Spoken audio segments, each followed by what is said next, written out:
I'm going to do some black streaks down the side of the car. You see how that works.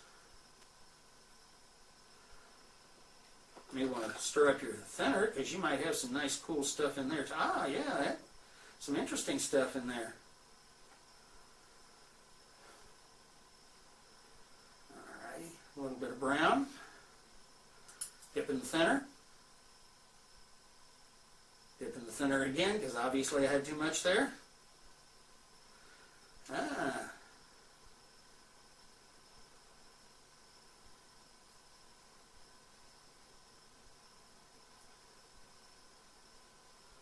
Do the same thing with black.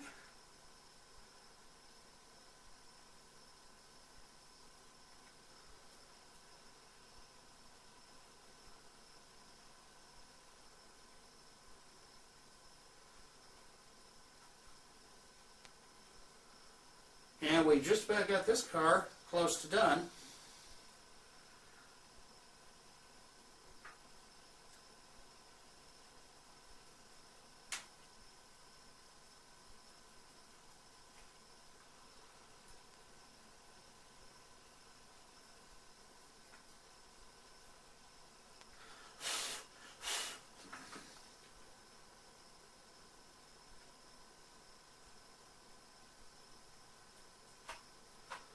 Okay, I think I've got enough crud on the car. I need to put some washes on this side, and I'd like to do a little bit of gray on that side as well.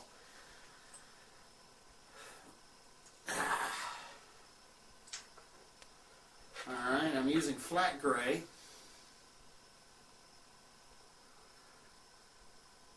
Oh, did I get a little much on there?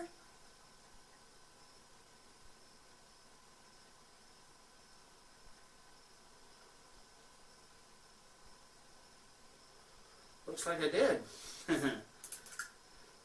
I only wanted a little, really. Yeah, there we go.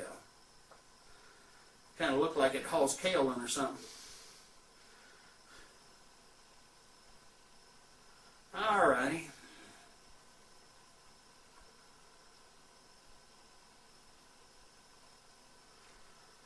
A little black on the other side. Now I gotta take it. There we go. Alrighty. No, didn't get any black on that, did I?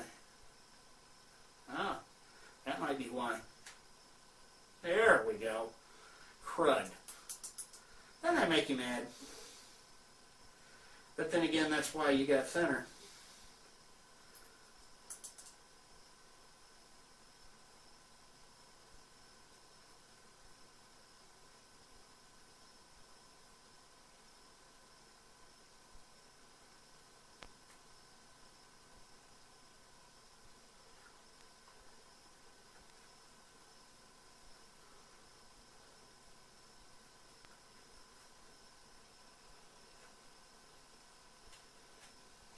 Straight down the center of that.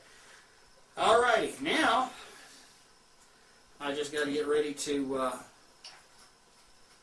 come back with what we call a black wash. That is made up of about 1 part India ink, black India ink, and about 10 parts thinner, or denatured alcohol.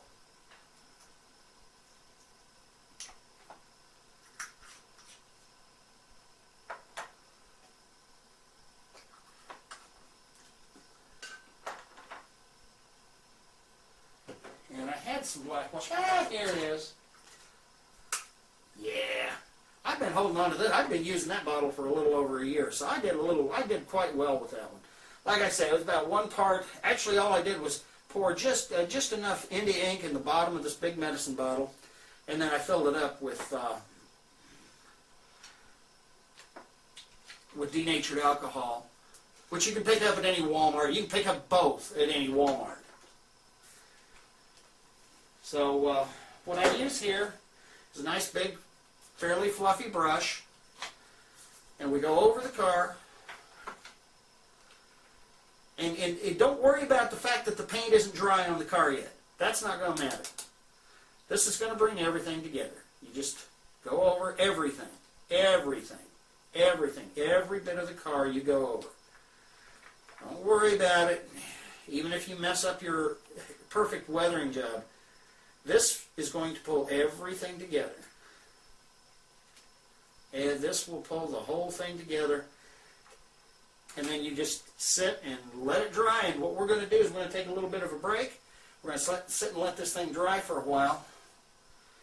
And then I will show you that we come back in. And what we do is I use Testra's Model Master Dull Coat, or lusterless flat. It's probably one of the best on the market today. But like I said, I'm going to let the car dry.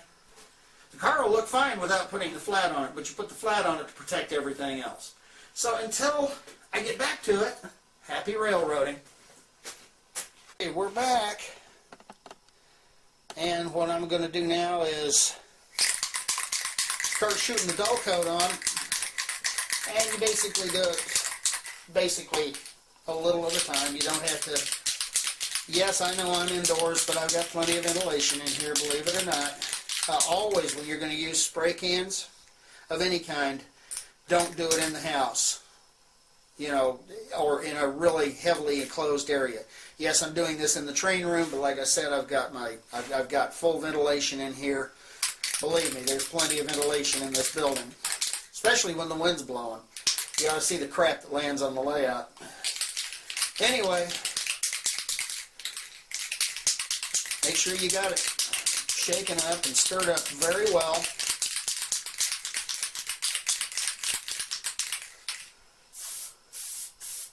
Get a good shot on there. It does not take much. And then you let it dry. And then you do the other side. You do the same basic thing to the other side and then to the top of the car. And that should give you enough instruction to carry on from there.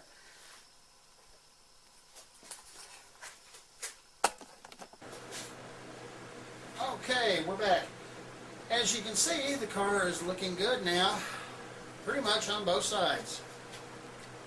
Darn, let me get it a little bit under the light here. And it's taking on a little bit more air of responsibility. Looks a little different from both sides on each side, but that's okay. I mean, different parts of a real car are going to weather differently anyway. Now, in the next episode, we're going to take and do a covered hopper, and I'm going to show you how to really rust that sucker up. So until next time, well, you wanted to see this one run, didn't you? And there she is. Doesn't look too bad at all, does it?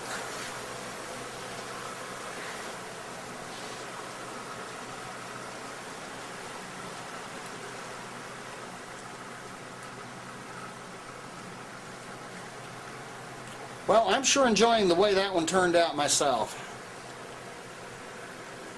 I wished I could say the same for my locomotives, but that's another story. To be heard in the Withlacoochee River Report. Until next time, happy railroading.